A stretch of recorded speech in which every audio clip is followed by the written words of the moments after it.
Ali, how you doing? Good to see you, bro. Come on in. You're the dude who I keep telling to type instead of video. Yes. What is up? Welcome back to my channel. This week, I want to show you a guy. He's called Ali. I met him when he was 18 years old. He joined my Property Investors Academy with his dad's blessing.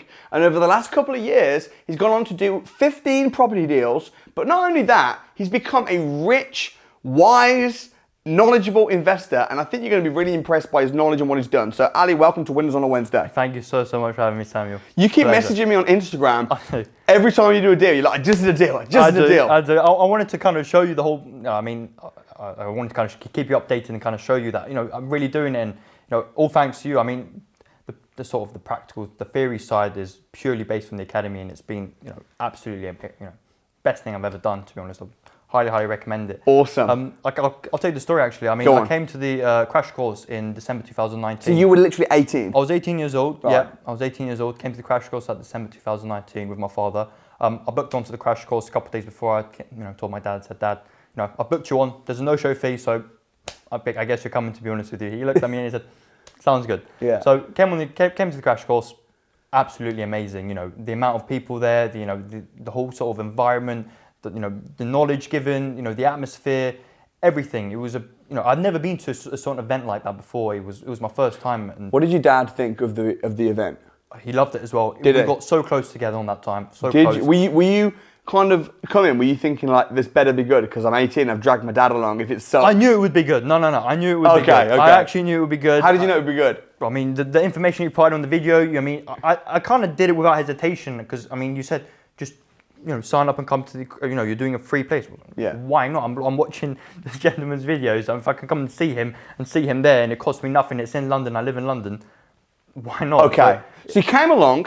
So what actually happened? Like, what did you learn on the crash course? What happened? Okay, so crash course. In terms of learning side, the whole sort of understanding about the return on investment. Obviously, I knew these things beforehand, but the actual, really truly understanding how money can actually be made through property in a lot greater scale. Because there's different ways people look at it, and they say it's just buying a property, renting it out, and they look at yield and they look at so on and so forth. But really understanding, return on your investment, understanding a growth of business ways for maybe making a deal sourcing, rent to rent. These things really open up and actually understanding how it can be done and what steps I need to take to do it. And I kind of understood the whole knowledge, and I thought to myself, well, this is the best thing ever. If I want to grow a company, if I want to grow a business, and this guy's helping out, and he's giving all this information, he's providing it all, and he's giving an opportunity to join an academy.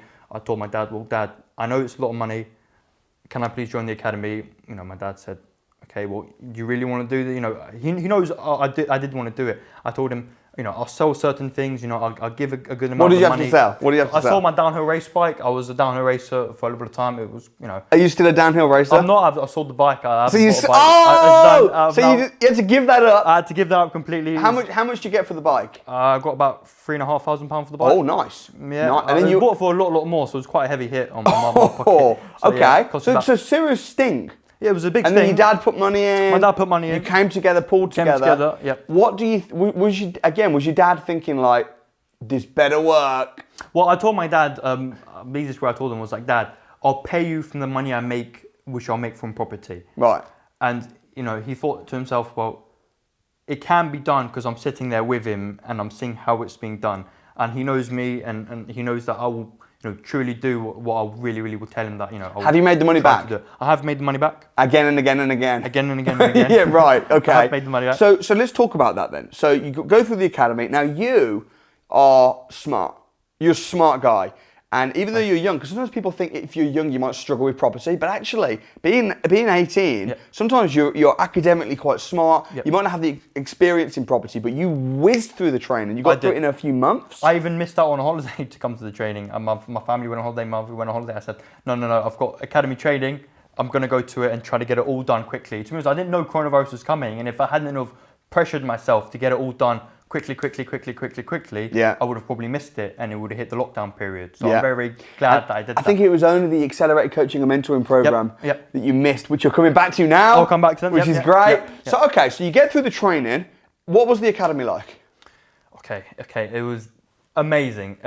Just the whole time from waking up in the morning knowing, You know, you come into an amazing place with amazing, knowledgeable people, with the atmosphere and the environment. You know, you come in and it's hard, you know, couple of days of pure information. You know, you get the book, you sit down, it's purely all, you know, it's kind of theory, and there is practical stuff inside it as well. You know, there's times where, you know, you get sent out to, you know, get the deals yourself, and, you know, it truly is, you know, every single thing that you think you need, you'll have it. You know, there's not a single thing that you won't have by going to the academy in terms of the actual theory side and understanding how it's done. Yeah. You know, in terms of actually understanding how to grow the business, how to make money from your company, how you need to do it, all the compliance stages that you need to do. It all is kind of given to you there, and it really just up to you to kind of listen and do it. I mean, there's so many other people in the room, so, you know, you can always say, you know, how come everyone else doesn't get successful? Well, it's just to implement what's been said, to be honest with you, because it's all given to you in that extent. And the academy, you mentioned 2 days. Yep. Because normally a training program is 2 days. Yep. But then you go on lots and lots of different training programs, and you also have mentoring and everything like that. So, okay, so you got through the training. Walk me through your first deal. Okay. I'll talk you through my first deal from my main investor. Now I'll get to how I got to, if you want to get to that stage. So, after I went to the academy, after I went to the crash course, I set off my own company. I set my company up, and I made the website. I put a little bit of money in the business. I thought to myself, well, you know, I've made a promise to my father. This is what I'm going to be doing. This is how I'm going to be paying off. So I'm going to go full out to do that. I did kind of, you know, do a little bit of code deal sourcing, and then did a little bit of information understanding myself. And then a little bit further down, they got to the state of around coronavirus time, where one of my main deals had actually fallen through at that time, and it was kind of a bit at the time where I thought, okay, because of this lockdown thing, property may be taking a little bit of a stop. Obviously, I was watching the videos and, you know, things were saying otherwise, but to myself, I got kind of dragged into Forex and trading, where, you know, I worked for actually a company to do trading for a little bit of time. And afterwards, the actual owner of the company, the CEO, he put me in and he said, I know you've been doing property. I know you've tried to set up a property business. And this was all for me basically talking about what I was doing beforehand to him. And he said, well, what I want to do is I want to make some money from property, and I know you've had training, and he literally said, I know you've gone and done the training, I know you've experienced from this stuff, so would you want to help me out with this, and do you want to work together to do this? My answer was, of course, yes. And you know what, can I just stop you right there though, because that's really important. Number one, when you invest in yourself, then people want to invest in you. Definitely, 100%.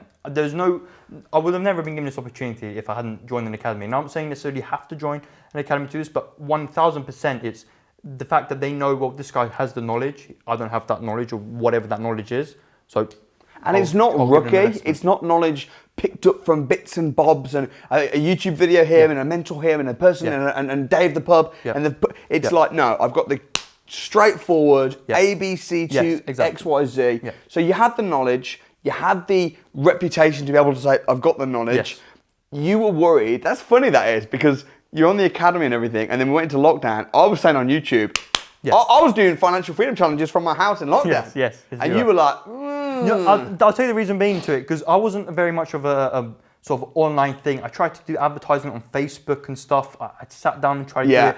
But for me, it just didn't. I understand. I just thought. Was it when they closed down the property market? It was. And you just thought, forget this. I thought to myself, well, okay, oil's falling, the currencies, commodities are all falling. There's Bitcoin. I thought there's a lot of money to be made, and everyone talked about, you know, they're waiting for this time. I had a bit of money saved up as well. You know, I had money to owe to my father as well at that time, but I thought to myself, well, I could put a little bit of money in there, which was a mistake on my behalf to my father.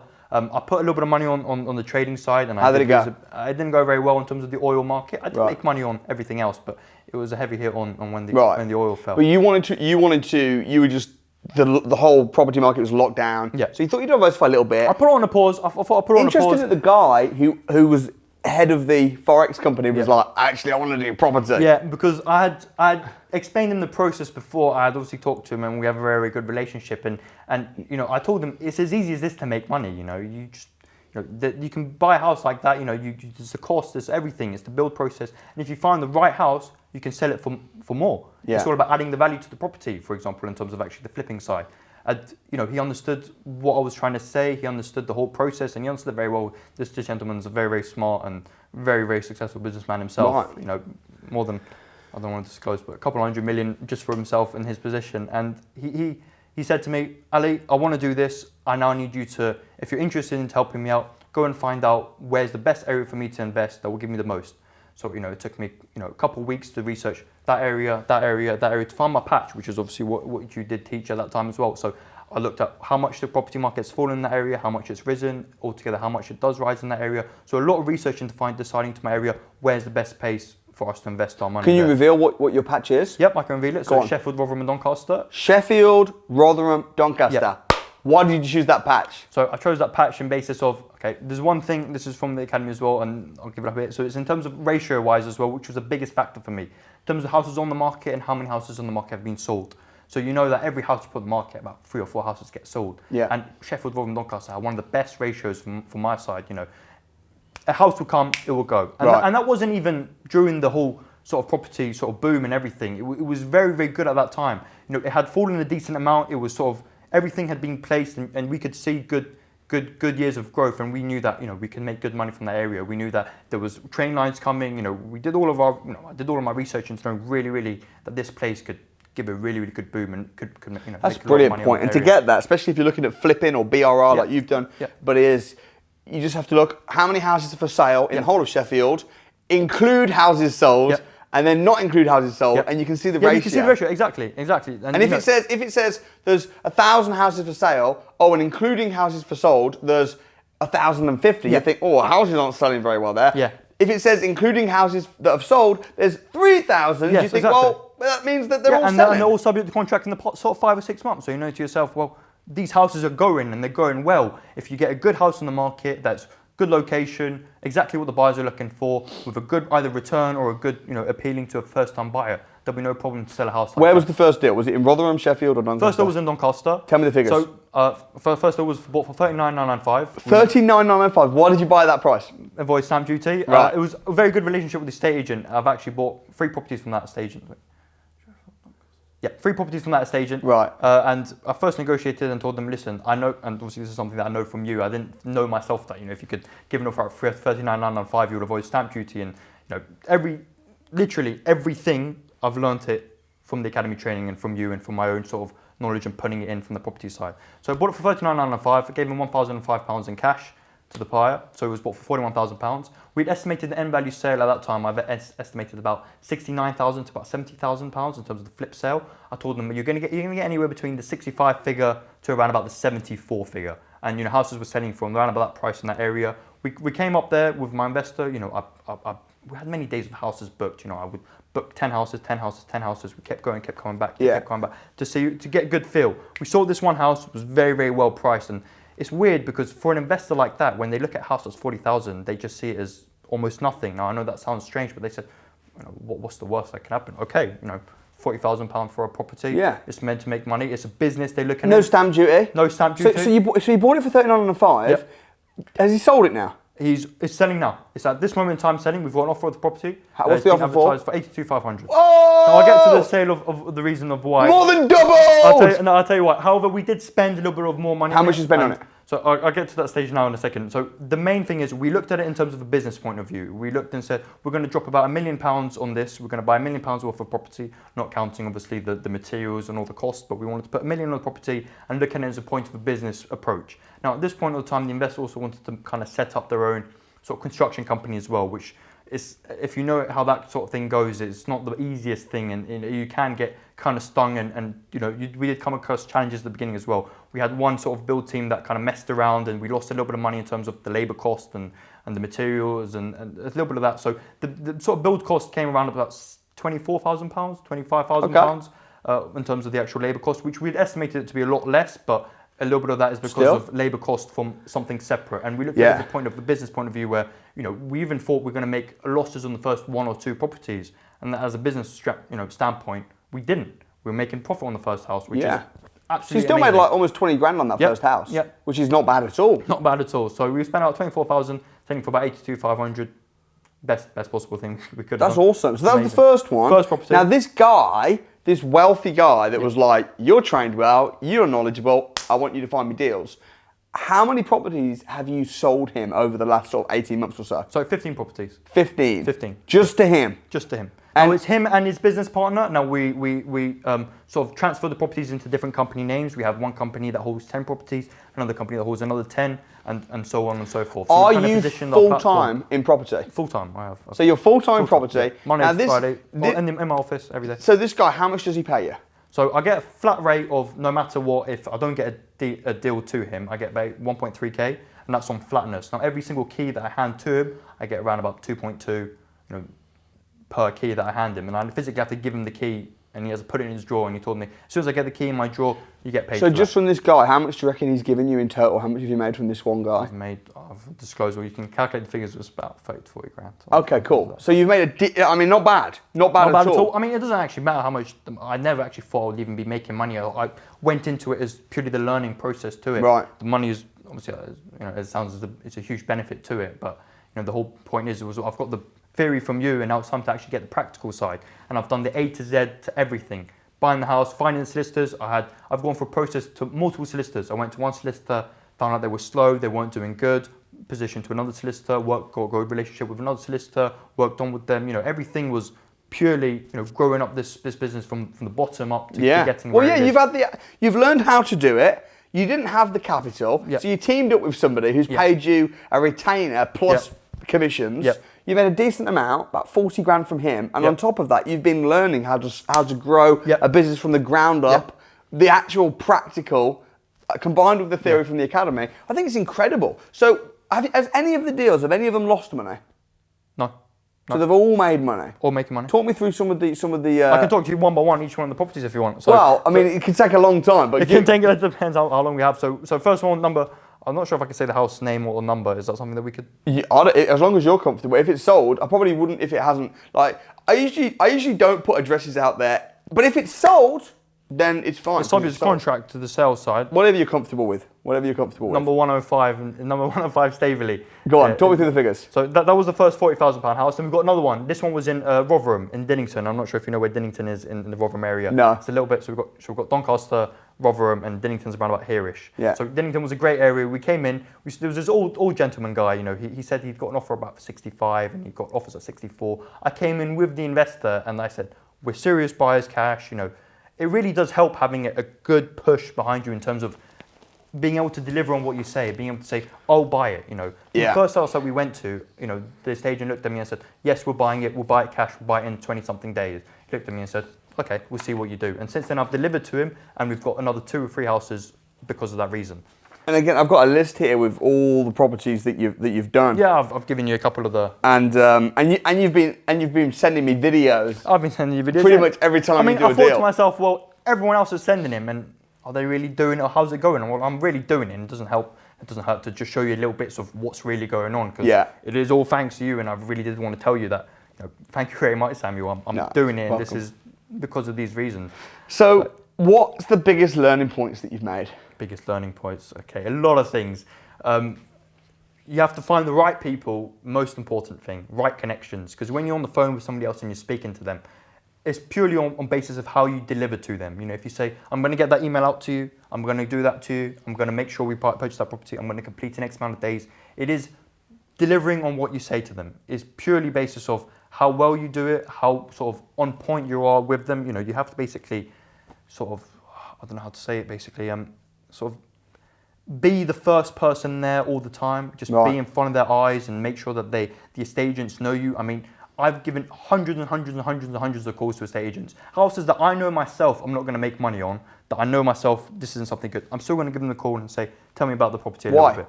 Because it's just talking to them. It's them hearing saying, hi, it's Ali calling again. Oh, hey, Ali. And I've called them hundreds and hundreds and hundreds of times. I mean, it's purely then basis of knowing that this guy is definitely buying. He's first always. First always, first always. They say, the house has just come on the market. Yes, I know it's come on the market. That's why I'm here. I'm the first one to get it because it's on the market. So your houses that you're finding then, you generally, I mean, looking at the list, you generally find stuff, you're buying stuff for like really cheap. Yep, so the budget that we had was 150,000. At first we did 0 to 100, and then as soon as the property market kind of boomed up, we kind of increased the budget to 150. So the whole point was we wanted to get around about 30 properties in the year. We haven't hit that target because it's been very tough in finding houses that are actually making a lot of money, and the competition comes on and people keep bidding on top as it's got to the stage now. So, we haven't hit our target, but we've done very, very good so far. Talk to me about the refurb, because when you're doing a deal like you're doing, there's 3 costs that matter. You know this. What are the 3 costs? So the purchase price, the sort of the purchase cost, including all the legal fees and stamp duty and everything. Then you got your then you got your build cost, which is including your labor, your material, and everything, and then you've got your end value sale. Correct. price. So those are the three figures that matter.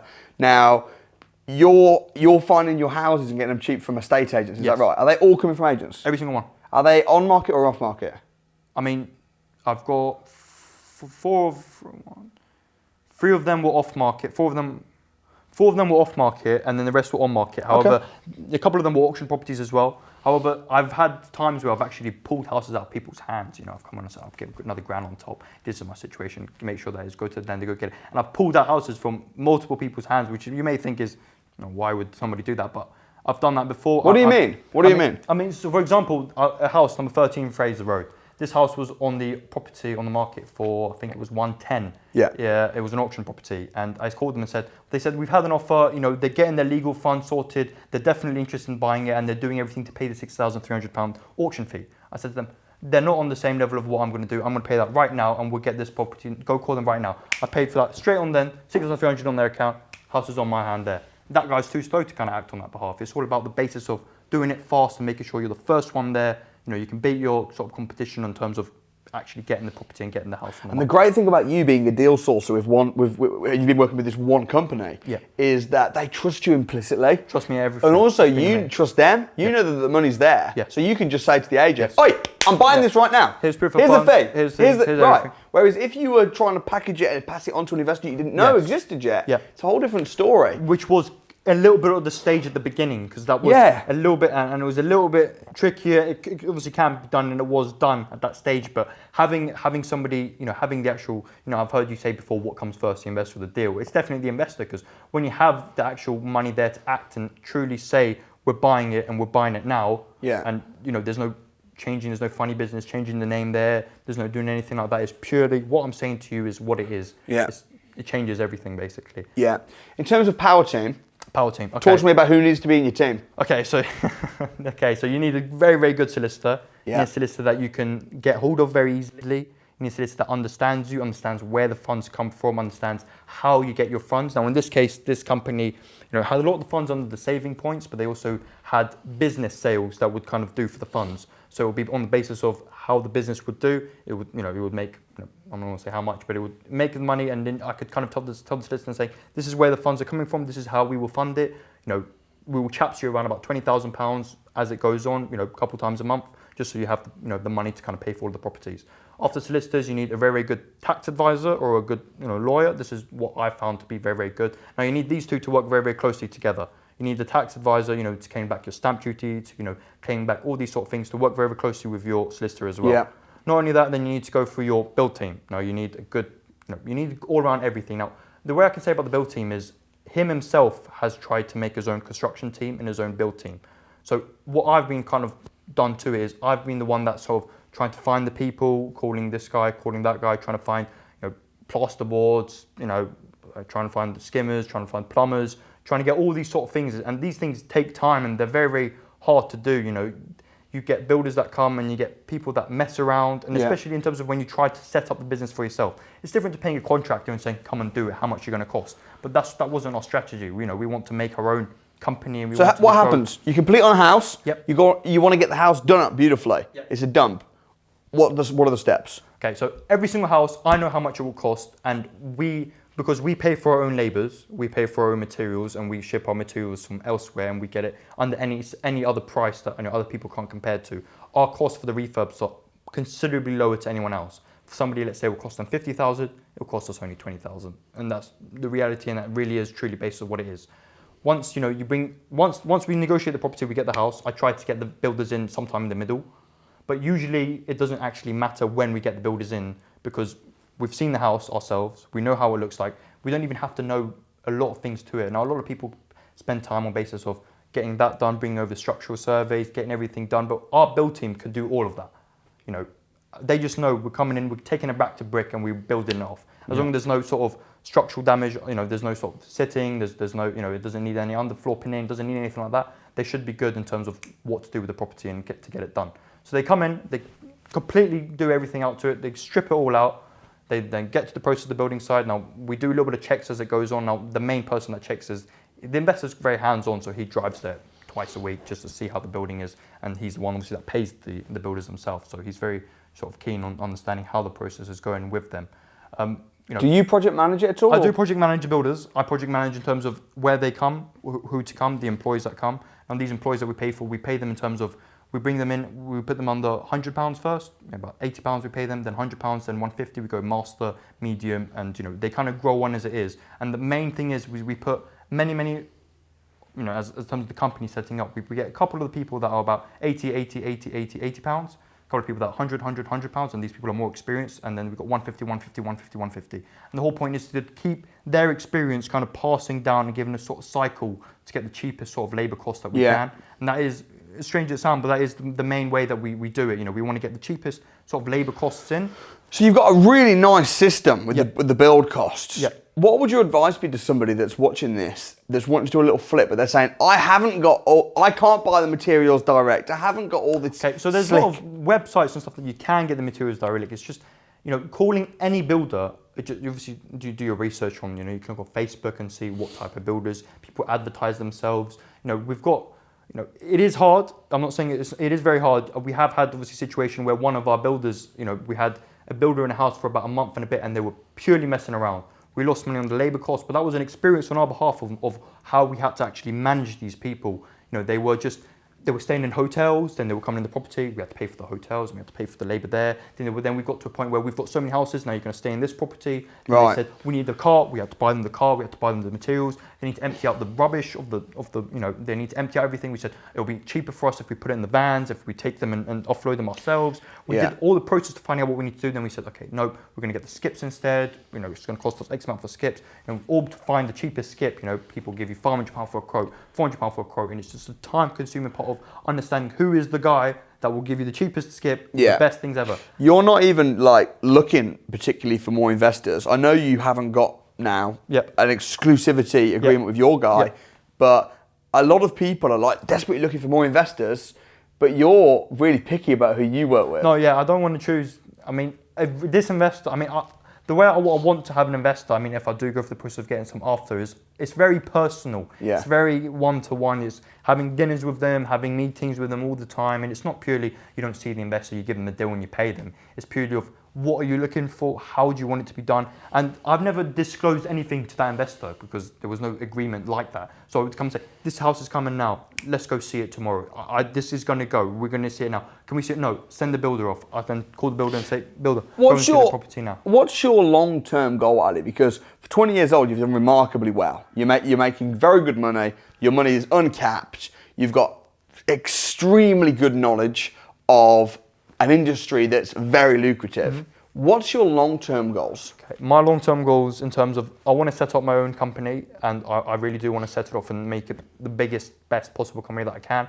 I want to set off in terms of the deal sourcing side as well. I want to have a team for me with good investors and multiple strategies. I want to kind of work with investors directly, and these investors are high-level, high-class investors that they will sit with, we will understand what they're looking to get.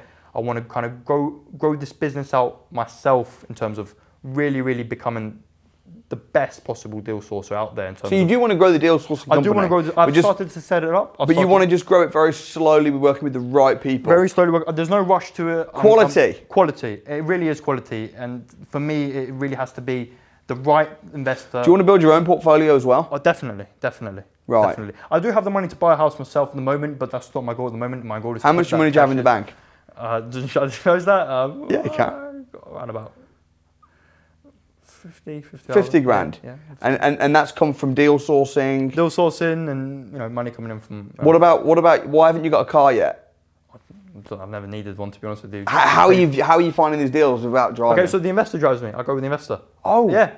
Oh, so you find a potential deal. Come to deal. my house in the morning at 7 o'clock. Jump in the car at 7 o'clock. Head to. So you find it. You do the work. You do the groundwork, and then you say to the investor, "Come on, let's go and look at it together." Yeah, the investor loves themselves to come. Obviously, it's a good day out. They go and check up on the builders as well. We go out and look at a couple of houses. We drive around. We go have lunch. We go to fish and chips. We go get. It's a great sort of feeling. Great sort of. You've kind of made your own thing out of this, which is great to see because, on the academy, one of the things you'll probably be able to vouch for is we don't create gingerbread men where everybody's the same. Yes. We give everyone the tools and then they go and make their own craftsmanship, you know, and that's what you've done really remarkably well. Yeah. I mean, I will buy a car. I can get a car. The thing is, my dad says this is my fault that I don't get a car, and people may look at it and say, well, this is stupid. What this guy is saying, but I want to get a nice car, and the nice car that I want to get is all my money, which is very stupid to do that, and I'd much rather invest that money. I don't want to drive a bad car because there's no need to it. There's no need for it. So I'm comfortable where I am with. Have you got a license? I do have a license. Have you ever driven? I have driven. Yep, I got a license only a couple of months ago, actually. So all right, man, you're going to crash the car so many times anyway. I've already crashed the fastest car. Yeah, you know, but all right, dude, seriously inspirational. You know, what would be your key pieces of advice to somebody watching this? Key piece of advice. Okay, so you definitely need to get the theory side of it. So I thank you so much for the theory side. You know, you need to get there's a couple pieces to it. Just the theory, then the practical. Yeah. Now, I've had the theory from you, very, very grateful. Practical from them, very, very grateful. And putting these things together is A to Z of everything to get in the actual sort of setting up. You need a good relationship with the agents, firstly. Yeah. Definitely a good relationship. You need to be talking in a truthful manner. You know, you shouldn't be calling and say, we're buying, and, you know, when you're not actually buying, because this thing damages sort of other investors. Like even me calling, they're saying that we've had an offer forward. And I say, no, me and you both know that offer is probably from, you know, and I've used this word before, it's probably from another deal sourcer that isn't ready. Are they really as ready as us? And then they come back and say, we'll go talk to the vendor and we'll show you a position. I give them information of all the companies we have, every single house that we have in our companies, you know, all of our proof of funds, and we come out in the best possible strategy to get these properties. And for people that are looking, best thing for them to do is kind of go truthfully forward. You know, you need to kind of have a good relationship with them. You need to call them all the time. You need to, don't bother them with your calls, obviously just calling them, and, you know, obviously I don't think that really matters in terms of bothering them with the calls, but you just need to kind of... You don't mind bothering people, I know that. I don't mind. I mean, it's business. I mean, they're getting paid to be there. I'm working. Yeah. It's, you know, it's the relationship you're building with them. I'm not bothered if I'm calling them 100 times and saying, hey, what do you have, what do you have, what do you have, what do you have? They're going to pick up the phone because it's a company phone, so they're going to pick up and they're going to answer. So true. And I think often a lot of people are scared to call an agent because they feel like they're bothering them. They're people. It's the same thing. They're people, but they're also, as you said, they're there to work. They're there to work. It's the exact same thing. What does your dad think of what you've done? Okay, good, and it sounds strange, but he's not. He thinks I should be further than where I am, even though I have succeeded in many ways. But he thinks, you know, I probably should have had my own company set up. I probably should have done those things. And I keep telling him, Dad, I can, you know, I'm doing it myself. He says, well, if you could do it yourself, then why haven't you set your own company? It's not like that. I'm working here. I'm getting my experience. Yeah, because you've got enough money to go and buy your own property. Yep. You know, and do a flip yourself. Yeah. And start growing your own. Yeah. But you're just loving making money, learning loads. Yeah. I mean, the thing is, if I go to make my own property and do the flip myself, it kind of pushes me away from all the potential future that I have over there at this point in time. Yeah. I mean, not everyone can be, you know, in that position of where I am over there, and this thing I see as a sort of long trajectory. You know, we haven't kind of completed on a lot of, you know, the sales. So as soon as all of these get pushed through, I can then come back and say to the investor, well, I've made you a couple £100,000. You know, you can see that. I now kind of want to move away, or I kind of want to stay. How can we go about from then on? Yeah. And that's the process. You know, you're playing it the long game. And you're also, you know, you're a 100% player. Like, after you've done the academy events, you came back and you were crewing. Yes. Wearing the Samuel Leeds I was t-shirts. amazed, of course, because the people around, and I wanted to let the people know. I mean, I told the people, guys, this is amazing. You know, I loved crewing. I love, you know, at that time the crewings, you know, they were staying in the hotels. It was the people around, and a couple of the other people that were good were saying, I'm crewing too, and I want to crew too. I want to be part of it too. Yeah. You know, a couple of people on the academy were crewing, and I thought, well, it's their crewing. It's all about the giving back side. And I thought, I have time on my hands at that time, and I could definitely put it there as well. So the experience of actually coming there to the academy was amazing. What is your strongest reason for wanting to do all this? Strongest reason. Now, I know this is the why that we'll get to in terms of the actual accelerated mentor and all these things. Now, for me, my why is, I don't know, the strongest reason should be, it's basically just, I want to have a really well-established company and just have... But why? Why? I don't... Many reasons for it. I haven't got the specific answer, and I've thought about this myself so many times. And you must know. Exactly, I should say. Why do you want a big company? I want just the sort of the not the freedom, but the sort of, just, I like the feeling of being part of big things, and, you know, being with the big people, and actually, you delivering and succeeding, and they can look at you and say, well, this 20-year-old has done so many things, and I like that sort of feeling. I like being part of it with those people, and for that reason, I want to kind of grow the biggest company. I want to kind of show everyone that I can do it, and it really is as easy as I would do it, and I can do it. And you say your family are in business and stuff. Yep. What's their background? What's your dad's story? My father is a software architect. He owns his IT company. He's done very well for himself. He's born and bred in Iran. Yep, born in Iran. You were born in Iran. I was born in Iran. Moved here when you were young. Moved here when I was very young. Yep. Yeah. So my father actually moved there with nothing. He set off his own company. He's done very, very well. And for me, I've always said to him, why don't you, give me some money? I'll invest it for you. You could be my investor and all sorts of things. He thought, I already invested in you to do the academy. Yeah, he said, he said that. He said, I've already invested in the academy. But his point of view is always business. He invests his money in his business. And he says the same thing to me. He says, any money you get, you invest it in your business. And that's the easiest and best way to make money. Is he glad that he invested in you on the academy? Yes, he's glad. He think that was a good decision? Yeah, definitely. Well, that's good to hear. Definitely. What would you say to somebody that was thinking of coming to a crash course? Why? Are you kidding? Of course. Why not? I mean, why not? Truly, why not? It doesn't take long. There is easy to come. It's free. So definitely come. And it's unbelievable.